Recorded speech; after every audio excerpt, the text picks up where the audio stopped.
জি ভাইজান, আমরা এখন আমাদেরকে পুলিশ তুলে নিয়ে গিয়ে প্রিজন ভ্যানে করে থানায় নিয়ে যাচ্ছে। আমরা পুলিশের সিপি জয়েন্ট সিপিকে আমরা মেল করেছিলাম যে আমরা 20 তারিখ থেকে 27 তারিখ পর্যন্ত আমরা কলকাতাতে একটা ওবিসি যে নতুন ওবিসি ওয়াকফ সংশোধনী আইন 2025 বাতিলের দাবি নিয়ে, ওবিসি নিয়ে যে পিছড়ে বর্গের হিন্দু আর মুসলমানদের মধ্যে যে জলঘোলা চলছে, প্রকৃত পিছড়ে বর্গের হিন্দু, প্রকৃত পিছড়ে বর্গের মুসলমান যে ওবিসি থেকে বেনিফিট পাবে সেটা পাচ্ছে না, বারবার কোটফোট হয়ে যাচ্ছে। এটা এই দুরবস্থার অবসান ঘটানোর জন্য।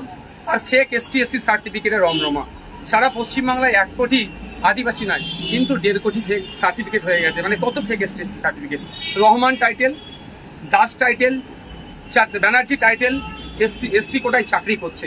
এই অর্থাৎ ফেক ST/SC সার্টিফিকেট বাতিল করতে হবে এই দাবি নিয়ে। আর পরিযায়ী শ্রমিকরা ভিন্ন রাজ্যে যেভাবে আক্রান্ত হচ্ছে এটা বন্ধের দাবি নিয়ে।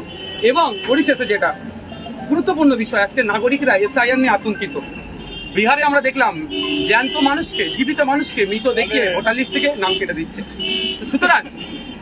সুতরাং এই SIR নিয়ে নাগরিক হয়রানি আতঙ্ক বন্ধের জন্য আজকে আমাদের কলকাতাতে মেট্রো চ্যানেলে আমাদের একটা ধর্ণা মঞ্চ ছিল 20 থেকে 27। আজকে যখন আমরা টিভি সুলতান থেকে বার হচ্ছিলাম, তিনি DC 3 স্যার আরো সাহেবরা যিনি ছিলেন এসেছিলেন। আমরা বললাম তাদেরকে যে আপনারা যে যেখানটায় আমাদের জায়গা দেবেন মেট্রো, সেখানেই আমরা বসবো। তখন বললো যে মেট্রোর জায়গায় আমরা বসতে পারবেন না। আমরা তাহলে ওয়াই চ্যানেল বা টিপু সুলতানের ওখানেই আমাদেরকে 7 দিনের দিয়ে দেন, আমরা এখানেই থাকবো। আপনার যে ব্যারিকেড লাগিয়ে দেবেন, ব্যারিকেডের বাইরে একটা মানুষই যাবে না। কিন্তু দুর্ভাগ্য আমাদেরকে সেটা অ্যালাউ করলো না। আমরা যখন এগিয়ে আসতে যাচ্ছিলাম, বিশাল পুলিশ বাহিনী আমাদের আটকাচ্ছিল। পুলিশের ড্রেস পরে যারা ছিল আমাদের সাথে কেউ একটা খারাপ আচরণ করেনি, কিন্তু সিভিলে যারা ছিল পুলিশের মধ্যে থেকে আমাদের প্রচুর কর্মীকে মারধর করেছে।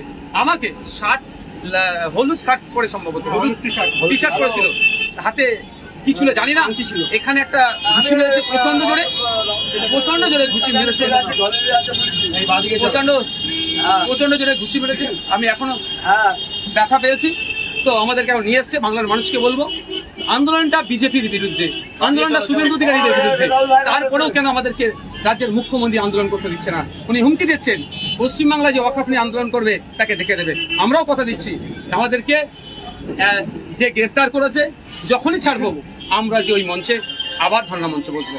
বাংলার মানুষকে বলবো, আপনারা এই পুলিশ আচরণের, এই মমতা ব্যানার্জির এই আচরণের আপনারা বিরোধিতা করুন, এর বিরুদ্ধে কথা বলুন।